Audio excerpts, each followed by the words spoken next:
Шибнах си ръката ето тука. Ма такъв ток ме тресна! Събрали сме се за друго. Днеска ще споделя едни малки хакчета, които да ти помогнат с твоето момиче. Това видео е предимно за момчета, така че ако си момиче, продължавай да си скролваш. 90% от момичетата вярват в зодиите, в астрологията, така че възползвай се от това. Започни да й пращаш съобщения в 11:11, в 12:12, в 22:22. Повярвай ми, тя ще го приеме като знак от съдбата. Тя ще е като, тук има нещо, защо ми го праща в 11:11? Има нещо. Няма нищо, ти просто си хитрец.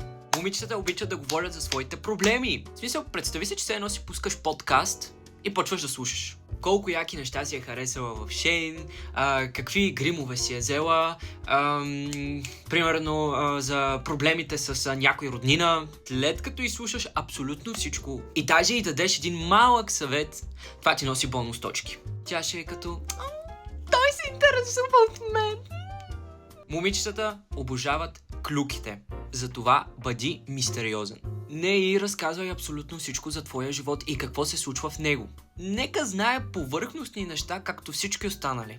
Даже може така да отвориш една тема пред нея, която никога до сега не си отварял, да почнеш да говори, да се спреш. Не му е дошло времето. Нея ще почне да я гложди отвътре! Какво става? Какво крие от мен? Толкова е мистериозен, искам да знам повече. Трябва да излезем пак. И най-важното, няма значение дали майка й или баща й те харесват. По-скоро бъди в добри отношения с най-добрата й приятелка. Това е най-важното.